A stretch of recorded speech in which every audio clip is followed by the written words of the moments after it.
Hello and welcome to Not a Safe Space. This is Sabrina. And Tabby. Hey girl, how's it going? It's going good. How are you? Doing well, doing well. Pretty excited to be getting some feedback on our podcast. We're getting reviews and I'm getting text messages and inbox messages and it feels good and a little scary. What do you think about it? I am excited and scared at the same time because we actually have listeners. And while I'm happy about it, I wasn't expecting to actually get them so early on. Yeah, it's a little I told somebody yesterday who told me she was about to watch or listen to all 8 hours, and it just makes me nervous because everybody's so used to kind of like holding back a little bit, right? And we're not doing that. And the fact that it's out there and it's recorded and it makes me a little nervous, but the feedback we've been getting is good and helpful, and it's scary and exciting at the same time. It is. So Dion looks at the numbers and he told me that our first episode, The Strippers, has like almost 100 listens. Wow, that even more freaks me out because I thought there were 6 of you. Right? Not 100. I was like, whoa. But we're so happy that you're listening. We are, but fuck me. Oh my God, yeah. Well, that's so exciting, and we're so thankful for everybody that's listening. Please join our Instagram account and leave us some messages and some tips and some opinions and correct us when we're wrong, and help us out with some of the information we don't know or what you guys want us to talk about next. Exactly. I love it. Yeah. And so then that was great. Oh, the other good thing I wanted to mention. So I was at dinner with Ethan and his girlfriend on Tuesday. And you remember last week I was like, okay, you're going to have to stop and fast forward. We're talking about sex. Yes. So let's skip this part, sweetheart. But she was talking to me about Pinterest and how she never realized what a high level of anxiety and unobtainable expectations it put on people because she had listened to our podcast. She was talking and telling me about our carbon footprint and like having these conversations that the two of us never would have had if she wasn't listening to our podcast. So I'm looking forward to doing that more and to having these conversations with our listeners. And because, I mean, I'm stuck. If I'm not out on the road, I'm stuck at home. And so this is giving me opportunities to talk and to learn more. She knew more about that stuff than I did. Really? Well, yeah, and I wouldn't have known this if it wasn't for this podcast, but she researches and educates herself, and she's very opinionated, but she does the reading and she'll sit, and if I'm like, oh, well, I don't really agree with that, she's very much like you and I and open to a conversation, which is great. Yes, I'm sure that's why Ethan's picked her. Very much like Mama. Oh God, don't tell him that. He might run for the hills. And I think that she's probably a lot nicer than I am. It's kind of funny. She's opening our eyes. We've always been this family of 4. So to have this outsider come in and then kind of give Ethan his feedback of some of the stuff that we're doing, where I'm like, oh, maybe she's right. Maybe we are a little mean to each other. Maybe we do bully each other a little much. Maybe we need to be more sensitive now that we have a girl, right? I mean, I've got a hard exterior. I've got a boy. I've got a husband. We're not. You also have a daughter. Right, but I've always kind of raised them the same, and it wasn't until she said something about bullying or just being a little more sensitive to Lorelai, and I think she had mentioned it to Ethan, and Ethan said it to me, that I was like, wow, she's probably right. Like, we need to be more sensitive to that kind of stuff. So this kind of forum allows that to happen. So that's exciting, but it's still nerve-wracking as well. Yes. So, but welcome to everybody, right? Yes, absolutely. And we are on iTunes, Spotify, Stitcher. We're on all the platforms. Yes, and Google Play. Yes, definitely Google Play. Still waiting to hear back from iHeartRadio, but we're working on it. Okay, well, maybe we'll be invited to the iHeartRadio concert in Vegas one year and be superstars. Superstars. Maybe. Right. Probably not. Right, but maybe, who knows? So, I think that's all our housekeeping. We're doing pretty well. No. What do We we have? forgot about your hockey moms. Did you talk to the hockey moms? I did, and she is a new listener because Nate is out there just like Dion promoting the shit out of us. So he even went to her her podcast app and hit subscribe. So hi, Emily, and welcome. By the way, we have a lot of Emily's listening. Very common. Nice. I like it. Yeah. So I did. I made sure to say hello and hi and trying to hang out closer to those moms instead of go to my little corner. I don't think Ethan and I are insiders enough to sit where the normal moms normally sit. They all sit along this wall. And I asked Ethan yesterday, I was like, do you think we can sit up there? And he was like, we're still kind of outsiders. Well, but when have you ever let anybody tell you where you can and cannot go? I mean, after the episode about Nate and him telling you, oh, we may be together, but you just can't randomly show up to my house, you're really worried about some soccer moms? No. Yeah, that's true. Well, these are hockey moms. You ever seen the commercial about hockey dads? How they're like standing at the delivery room screaming at the kid, like, that's my fucking kid. Yeah. They might be a bit more aggressive than soccer moms. You know what I mean. I know. So yes, I am. I said hi. I'm trying to be more friendly. Emily, if you're listening, please chit chat with me as well. Like, let's become friends and have somebody to talk to on Monday and Tuesday practices and game nights. You know, we all have stuff in common, so I think that's great. Awesome. Very proud of you, Sabrina. Thank you. Yay. Thank you. I was never a good student in high school, so by 40, maybe I'll get this shit. Maybe, you can stop being a bully at any point. Yeah. Just be a little more sensitive. I was more talking about my GPA and lack of homework, but yeah, the bully thing too works. So, I don't have a name for this yet, and maybe we could come up with a name. Like I've mentioned, I work at home or from home when I'm not on the road. So typically I have like a show or podcast or book playing in the background. So I wanted to make some recommendations of some things that I've been listening to. The first one is called Hello Privilege. It's me, Chelsea.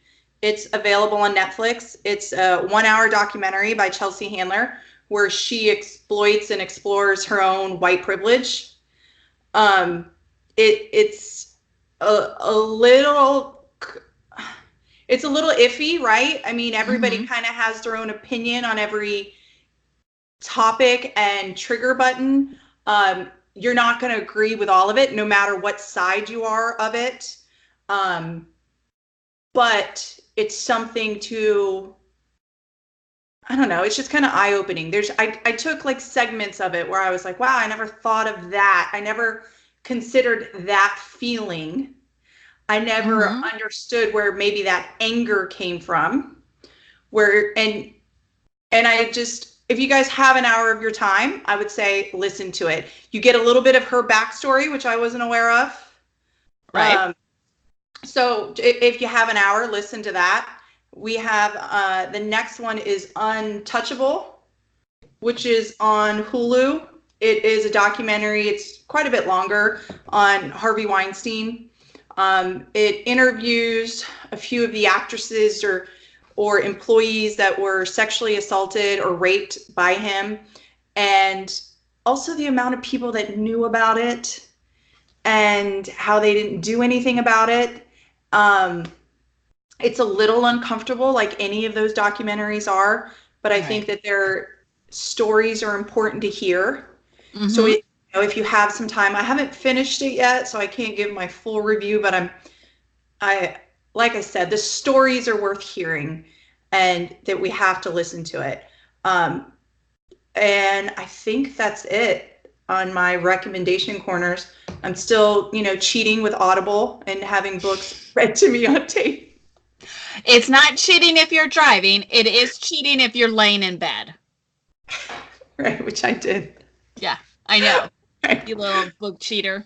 Yeah, yeah. So I'm still reading. It's called Black Privilege by Charlemagne the God. It's pretty interesting. He's again, that kind of goes to my story of I like to read and watch things that are unlike my normal everyday life. And I was surprised to hear in the book that Charlemagne's mother recommended the same. So as a young kid, where his father was encouraging him to read all these books by these strong male black figures, his Right. mother was saying, all right, well, read these white ass books too. Read Judy Blume. Read Mm-hmm. about the kids that are living in the suburbs. He grew up in a trailer park in the Carolinas. And so that you can at least open your mind to what else is out there. Right, exactly. So I thought that was pretty interesting. And the reason I even got on Charlemagne was because he was so different from me. I heard he was this terrible racist against white people. So then I wanted to go find out what this guy was all about.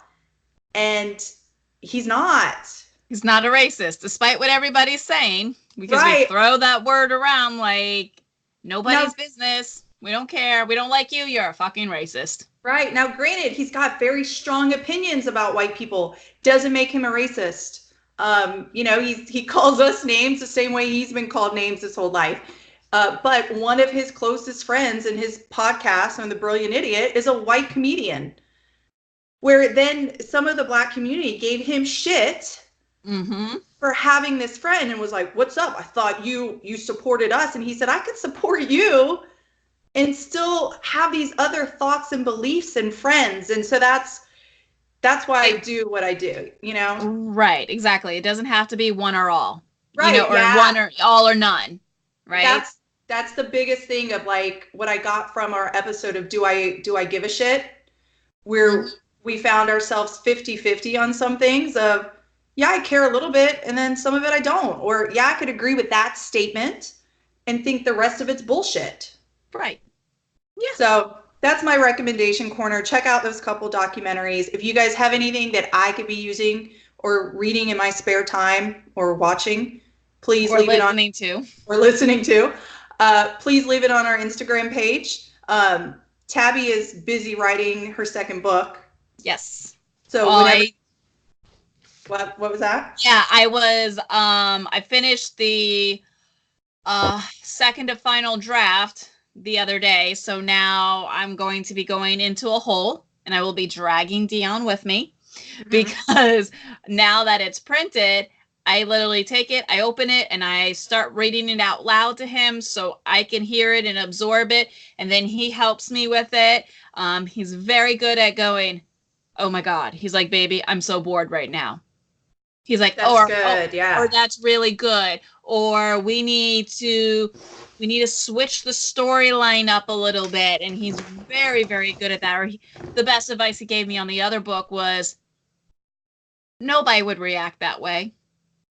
He went, Mm-hmm. sorry, that's not how people react to that. You need to really think outside of um my own personal experiences because the character was a male. So Right. it's like that's not how a man would react to that situation, which was helpful for me.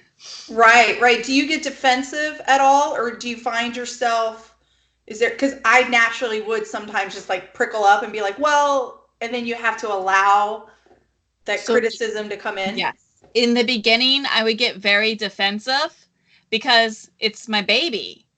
Right. My life. This is my everything. Like I have been working on these books for 10 years. Mm-hmm. So that's a lot of fucking time. So to be criticized is hard, but you need it to learn and to grow. And so now when we go and do and he makes a suggestion, I'll still say, well, this is what I'm trying to do. And he goes, okay, I understand that, but it's not coming across that way. Now we got to fix it. I'm like, okay. Perfect. And let's just mention, because this is our space, the name of the book and It's, where. it's called The Burden of Trust. The Right. Price No One Expected to Pay. That's the first one. I cannot release the name of the second book yet because obviously Perfect. it's not out. But it is a trilogy, so the same characters are coming in, and there's it's a little more suspense and not necessarily so much romance in the first one, and Mhm. some characters take on some new roles. So I'm very excited to share all that with everybody. And where can our listeners find your book at? So right now it's available on Amazon. You can get an ebook, you can get it in paperback. We are working on getting a hardcover, and October 7th, I start recording the Audible version Oh, of it. nice. Yes. That's exciting. Yes. Very, very exciting. You'll be really good at that because I noticed in listening to our own podcast, you're really like the way that you say important is Uh-huh. that I can hear every letter in the word when you say it. So you're very good at enunciating that you'll be I'll enjoy listening to you read your book is what I'm trying to say. Is you're very good. Thank you. So I actually, after learning how to edit these podcasts, and the first episode, I listened to myself and I didn't like the way that I sounded. So I was like, all right, so I need to learn how to enunciate. Is that enunciate or pronounce? Enunciate, yeah. Enunciate. See, I have, I'm not doing so good right now. It's funny when we're trying to say the word, how we're fucking it up. We're totally fucking it up. Because when I get excited or whatever, I have like a slur and a speech impediment. I switch shit up. So I started focusing on my speech off the air as well. Smart. Smart. Yeah. I'm a Not smart doing that. cookie. I know, I Yeah. know. I know, I'm terrible. Like I'm good at when I have to present for myself, and I do what you said is like before I present, if I have something that I need to do, I'll say it out loud and say, "Ooh, that didn't quite hit the way I wanted it to." So I'll change it, and it's really important to practice that thing. Especially say if you're going to fight with a friend or you have an argument that you want to go and address, practice that shit out loud.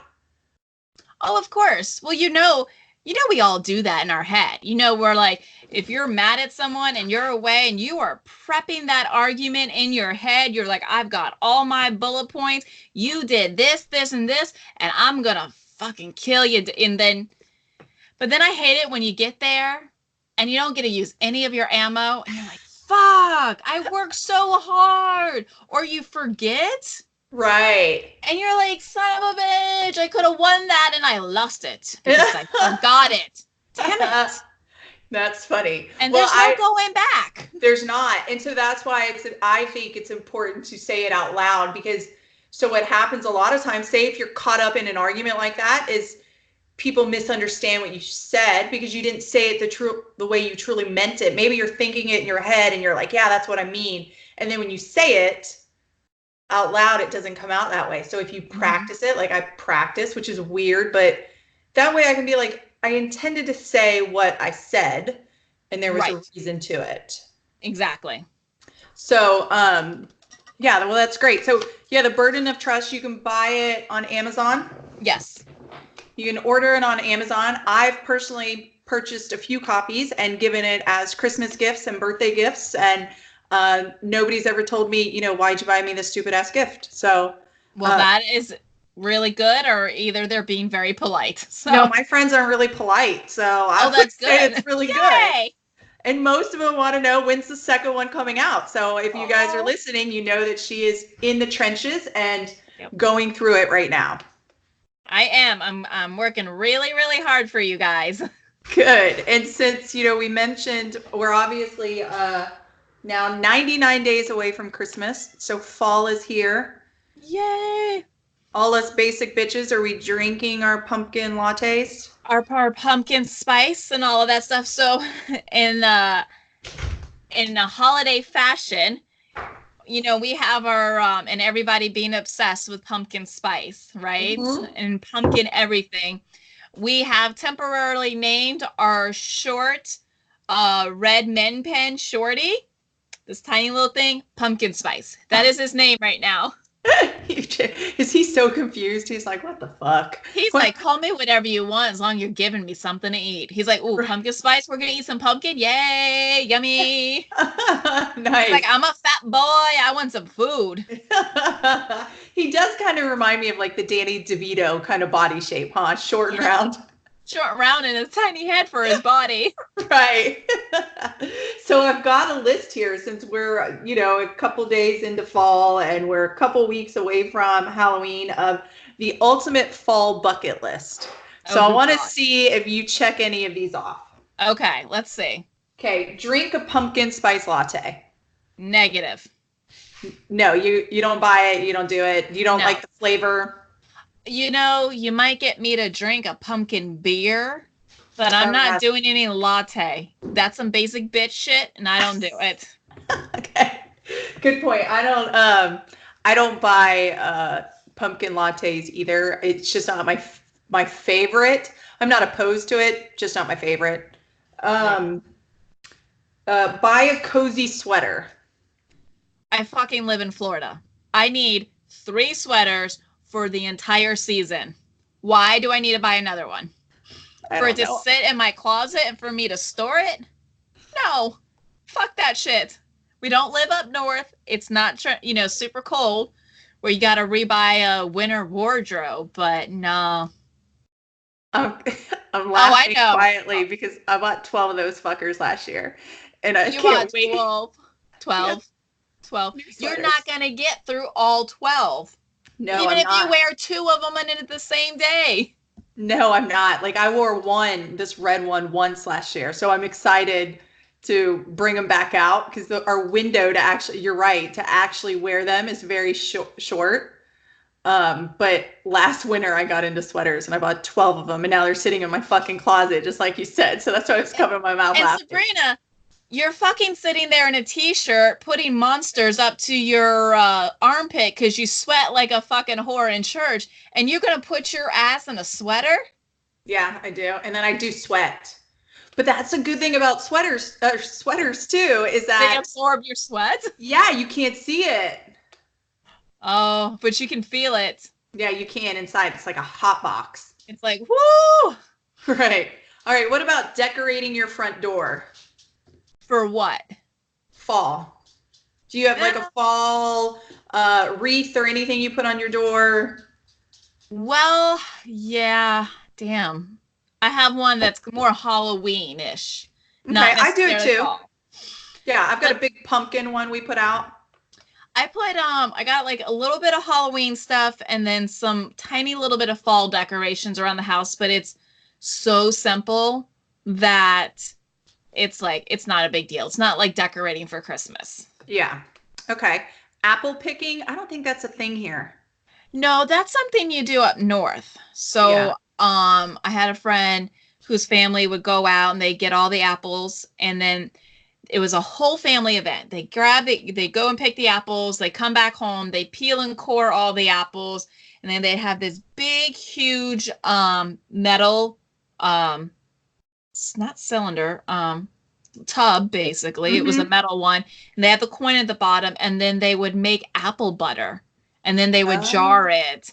And I mean, it was a day long process I of bet. like 15 people cooking and working, and it still took a whole day. And you had lunch and dinner and everything with the family, and it was kind of a cool experience. Mm-hmm. um, but down here we would die of heat exhaustion if we did that. Right. And we don't have the farms to do that. I wouldn't be opposed to it though. I'd go apple picking. Let's see. Take a fall foliage drive. I mean, we don't really have fall down here, but again, I love when the leaves change. Right. Well, I grew up in Virginia, so I'm used to Right. seeing the leaves change. Yep, that's great. They change color. Yay. That's it. That's got my I incentive. I'm not visually thinking. I like the color of it. I like when it starts to happen. I do too, but I am not getting in the car for 12 fucking hours to see some leaves. Yeah, we'd have to go pretty far north to see it. Pretty, yeah. Visit a pumpkin patch. So, do we mean like a real pumpkin patch or this let's go to the fall fair and they've set pumpkins out? So it doesn't say because it's just a quick bucket list thing I pulled from the fucking internet. But Okay. I'm gonna guess either one. So we do go to a place where they go and or we used to. We used to go to a full-on pumpkin patch where they weren't growing them there because, again, I don't think they fucking grow pumpkins in Florida. It might be too hot. I mean, that might be me being stupid, but I don't think it's happening. But we used to go to a place and buy them. They're fucking expensive when you go out like that. Yeah, they are. So now we just actually buy them from Winn-Dixie. They're $5, and they're great pumpkins. So I'm into So, it. so my thing on this is when I was younger, up in Virginia, there was a place out way out in the country. We go out there, you could pick a pumpkin, and then there was